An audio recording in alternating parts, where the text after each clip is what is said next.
आज की डेट में ट्रांसमिशन में इतने सारे परम्यूटेशन एंड कॉम्बिनेशन मिलते हैं जो किसी को भी कंफ्यूज कर दें। Dual clutch, CVT, IVT, AMT, IMT, DSG। अरे मुझे चक्कर आने लग गया। ओ भाई, ऐसे तो गड़बड़ हो जाएगा गाड़ी लेते वक्त। इसको ढंग से समझना बहुत ज्यादा जरूरी है। तो सीट बेल्ट लगाओ दोस्तों, आज हम बताएंगे इंडिया में कौन सी ट्रांसमिशन बेस्ट है और आपको किस प्रकार की ट्रांसमिशन लेनी चाहिए।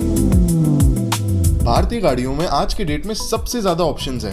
90s में जहाँ 3-4 गाड़ियां होती थी, आज वही 5 से 10 मॉडल्स होते हैं हर मैन्युफैक्चरर्स के। एंड उसके ऊपर हर मॉडल के अंदर 20 से 30 वेरिएंट होते हैं। ऑप्शंस की कमी छोड़ो, उल्टा कंफ्यूजन हो जाता है बहुत ज्यादा। इस कंफ्यूजन के बीच पोटेंशियल बायर्स को सबसे ज्यादा घुमाया जा रहा है एक बेसिक फीचर के अराउंड, ट्रांसमिशन। हर शोरूम में सेल्समैन सबसे महंगी वेरिएंट बेचने में ध्यान केंद्रित रखते हैं एंड ज्यादातर केसेस में ये महंगी वेरिएंट ऑटोमेटिक ट्रांसमिशन के साथ ही मिलती है। सिर्फ यही नहीं, एक ही मॉडल के अंदर विभिन्न प्रकार के ऑटोमेटिक ट्रांसमिशंस मिल जाते हैं। फॉर एग्जांपल, टाटा सियरा में ड्यूअल क्लच और टॉर्क कन्वर्टर 2 प्रकार के ट्रांसमिशंस मिलते हैं। तो कौन सा ऑटोमेटिक बेटर है और कौन सी लेनी चाहिए, ये सब समझने के लिए हम हर ट्रांसमिशन को इन 5 क्राइटेरियाज में रेट करेंगे। पहला, इनिशियल कॉस्ट, मतलब इस गियरबॉक्स के साथ गाड़ी लेना कितना महंगा पड़ेगा। दूसरा, थ्रिल, कितना मजा आएगा। तीसरा, ईज ऑफ यूज। चौथा, मेंटेनेंस एंड रिपेयर कॉस्ट। और 5वां, लॉन्ग टर्म रिलायबिलिटी। तो चलो भाई शुरू करते हैं ट्रांसमिशन के कंपैरिजन करने। सबसे पहले the good old manual transmission. 5 speed और 6 स्पीड होते हैं ज्यादातर गाड़ियों में। खुद से क्लच दबाकर गियर लगाना होता है। इट्स मैकेनिकली क्वाइट सिंपल, जिसकी वजह से ये ट्रांसमिशन सबसे सस्ते वेरिएंट में भी आता है। अनलेस फरारी और पोर्शे की बात हो रही हो, इनमें मैनुअल ज्यादा महंगा पड़ता है। But coming back to reality, हम जैसे लोगों के लिए manual transmission is the cheapest option. Thrill की बात करें तो ये डिपेंड करता है आप इंसान कैसे हो। अगर मैनुअल चलाने की आदत है तो इससे ज्यादा थ्रिलिंग कुछ नहीं हो सकता। हाउएवर, जहां मैनुअल ट्रांसमिशन मार खा जाते हैं वो है ईज ऑफ यूज। ये बाकी सारे ट्रांसमिशंस के कंपैरिजन में सबसे मुश्किल होता है एंड परफेक्टली गियर डालना खुद में एक कला है।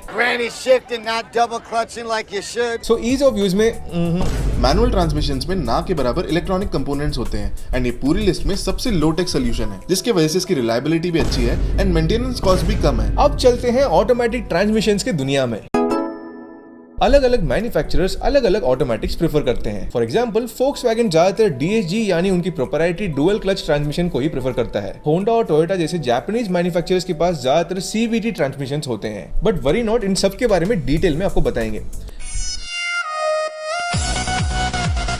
तो पहला automatic transmission of this video is AMT, automated manual transmission. ये आपको सस्ती गाड़ियों में ज्यादातर देखने को मिलती है, लाइक टियागो, वैगनआर, सिलेरियो, पंच एक्सेट्रा। ये बेसिकली एक मैनुअल ट्रांसमिशन ही है, लेकिन क्लच और गियर शिफ्टिंग का काम एक कंप्यूटर और एक्चुएटर मिलके करते हैं। ये इंडिया में सबसे पहले पॉपुलर हुआ मारुति की वजह से, और इसीलिए आज भी बजट सेगमेंट में ये सबसे कॉमन ऑटोमेटिक ऑप्शन है। क्योंकि टेक्निकली ये मैनुअल ही है तो इनिशियल कॉस्ट भी सबसे कम रहता है ऑटोमेटिक्स के अंदर। वैसे मैन्युफैक्चरर अलग अलग नाम से इसको बेचते हैं। जैसे मारुति के कुछ मॉडल्स में इसका नाम है AGS, रेनॉल्ट में EZ-R, निसान में EZ शिफ्ट या इजी शिफ्ट बोलते हैं शायद इसे, और कुछ टाइम पहले टाटा में एफ्ट्रॉनिक। थ्रिल की बात करें तो सीधी बात है, AMT और थ्रिल दोनों एक लाइन में बोलना पाप है।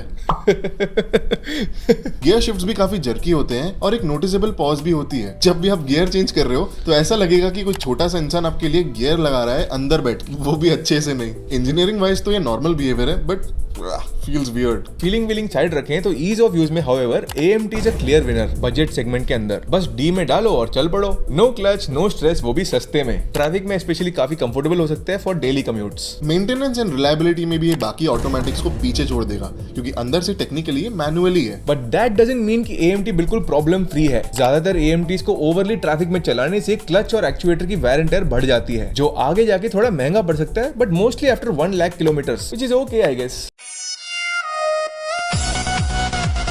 The OG TC। अब आता है टॉर्क कन्वर्टर पे। ये वही ऑटोमेटिक है जो ट्रेडिशनली ऑटोमेटिक के नाम से जाना जाता था। इसमें फ्लूइड कपलिंग होता है इंजन और गियरबॉक्स के बीच। हाइड्रोलिक फ्लूइड के थ्रू पावर ट्रांसफर होता है। ये फ्लूइड कपलिंग काम कैसे करता है, इसकी वीडियो आप यहाँ देख सकते हो ऊपर। Hyundai क्रेटा, सेल्टॉस वगैरह में मिल जाती है। इनिशियल कॉस्ट के हिसाब से ये AMT से तो महंगा है और इसका एक रीजन है, और वो रीजन है स्मूथनेस। टॉर्क कन्वर्टर की गियर शिफ्ट्स इतनी स्मूथ होती है कि आपको पता भी नहीं चलता। सिटी ड्राइविंग पे और हाईवेज पे दोनों जगह पे काफी हद तक रिफाइंड फील देता है। थ्रिल ये थोड़ा कम ही है इन स्टॉक फॉर्म, लेकिन ज्यादातर टीसी बेस्ड ऑटोमेटिक्स में जनरली एक स्पोर्ट मोड भी होता है जो शिफ्ट्स को टाइटन कर देता है। Not too fun but decent enough. Ease of use में तो ये परफेक्ट है, स्मूदेस्ट एक्सपीरियंस मिलता है इसमें। And not just that, sport mode के साथ आपको ड्राइविंग फील भी ठीक लगेगा। मेंटेनेंस और रिलायबिलिटी पे एक महत्वपूर्ण सूचना, टीसी रोबस्ट होता है और सालों से प्रूवन टेक्नोलॉजी है, लेकिन अगर कुछ टूट जाए तो रिपेयर कॉस्ट थोड़ा ज्यादा हो सकता है कंपेयर टू AMD। एक और चीज है, कभी नोटिस किया है मैनुअल गाड़ी को हाईवे पे चलाते वक्त माइलेज बहुत ज्यादा बढ़ जाता है, बिकॉज इंजन पे कम लोड होती है, काफी बढ़िया फीलिंग होती है ना।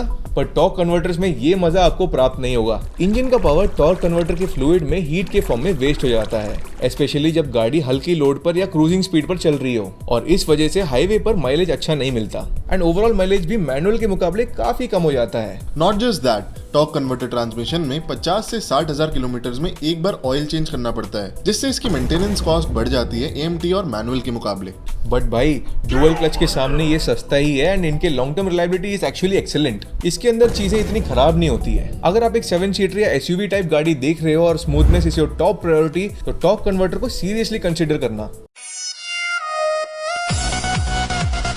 अब आते हैं CVT पे, कंटिन्यूअसली वेरिएबल ट्रांसमिशन, और इनका फिलॉसफी थोड़ा डिफरेंट है। इसका कोई फिक्स्ड गियर ही नहीं होता, इंस्टेड एक बेल्ट और 2 कोनिकल पुलीज हैं जो कंटिन्यूअसली अपनी पोजीशन चेंज करते रहते हैं। ट्रांसमिशन को इंजन के हिसाब से हमेशा अपनी मोस्ट एफिशिएंट RPM रेंज में ही रखता है। Theoretically perfect engineering. ये वाला गियर बॉक्स मार्केट में अलग अलग नाम से मिलता है। होंडा और टोयोटा तो सिंपल इसको CVT बुलाते हैं, Hyundai for some reason IVT and Nissan XCVT। Honda और टोयोटा जैसे जापानीज मैन्युफैक्चरर्स इसको ब्लाइंडली ट्रस्ट करते हैं।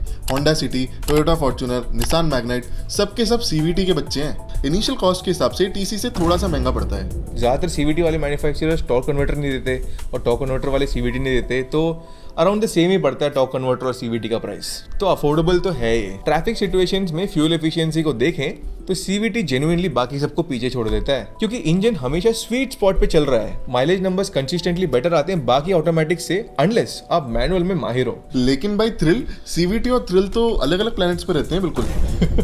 हाँ यार, ये एक इशू है। जितने भी CVT गाड़ियां हमने आज तक चलाई है सब थोड़े थकेले लगते हैं। CVT को एकदम से एक्सीलरेट करोगे तो इंजन की RPM तो बढ़ जाएगी, पर गाड़ी हिलने से पहले एटीट्यूड देगी। आराम आराम से खींच के एक्सीलरेट होती है और थोड़ी देर बाद इंजन की पूरी पावर पहिए तक पहुंचती है, taking its own sweet time. इसको बोलते हैं रबर बैंड इफेक्ट। अगर आप मेरी तरह एंथुसियास्टिक ड्राइवर हो जिसको इंस्टेंट पिकअप चाहिए, तो this transmission is not for you. Honda ने तो फेक गियर्स भी दे दिए हैं पैडल्स के साथ, ताकि थोड़ा स्पोर्टी फील आए। बोरियत के बीच में कुछ तो स्पोर्टी हो, बट अंदर से है तो एक्टिव आई। मेंटेनेंस पे एक वार्निंग है। CVT बेल्ट और पुली सिस्टम को यूज करता है और इसमें एक स्पेसिफिक फ्लूइड चाहिए होती है, और इसको रेगुलर इंटरवल्स पे चेंज करना बहुत जरूरी है। लॉन्ग टर्म रिलायबिलिटी होंडा जैसे ब्रांड में काफी अच्छा है, लेकिन मैनुअल के मुकाबले थोड़ा एक्स्ट्रा केयर चाहिए होगा इसमें। अब आते हैं ट्रांसमिशन के रॉक स्टार पे, DCT यानी ड्यूअल क्लच ट्रांसमिशन।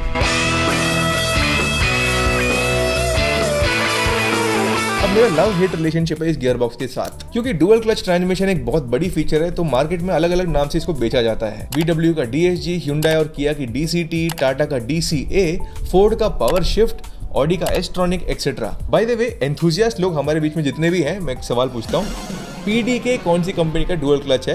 पता हो तो कमेंट्स में बताना। ये काम कैसे करता है? यहाँ पे वीडियो नहीं भाई, मैं समझाता हूँ। 2 अलग अलग क्लच पैक्स होते हैं, एक ऑड गियर्स के लिए और एक इवन गियर्स के लिए। जब तुम फर्स्ट गियर में हो, second gear already pre selected होता है दूसरे क्लच पे, तो गियर शिफ्ट मिली सेकंड में हो जाता है। इतनी तेज शिफ्ट करने की क्या जरूरत है?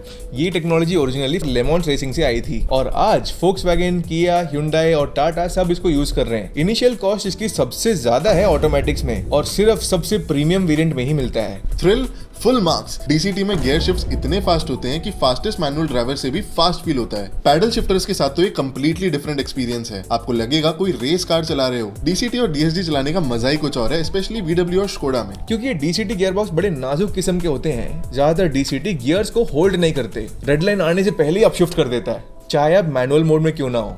और DCT के अंदर भी 2 टाइप होते हैं, वेट एंड ड्राई। बस ये समझ लो कि वेट DCT ड्राई से ज्यादा रिलायबल एंड ड्यूरेबल होता है।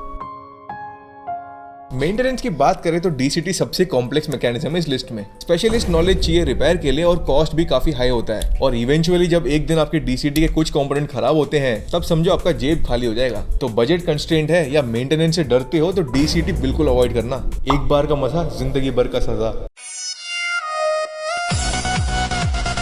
आखिरी में आते एक इंटरेस्टिंग और अनोखे ट्रांसमिशन में जो इंडिया में सिर्फ Hyundai ऑफर करता है। Intelligent manual transmission. Basically clutch दबाए बिना गियर चेंज कर लो। सिंपली बताऊं तो मैनुअल है बट विदाउट क्लच।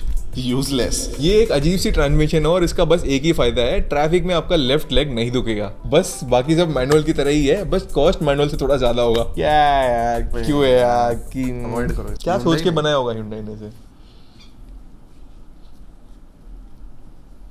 सोचा नहीं होगा शायद बनाने से पहले। वी होप ये वीडियो देखने के बाद आप ज्यादा अच्छे से डिसाइड कर सकते हो कि कौन सी ट्रांसमिशन लेनी चाहिए। ऐसे और मस्त मस्त वीडियोस आते रहेंगे, इसीलिए सब्सक्राइब टू शिफ्ट क्लब।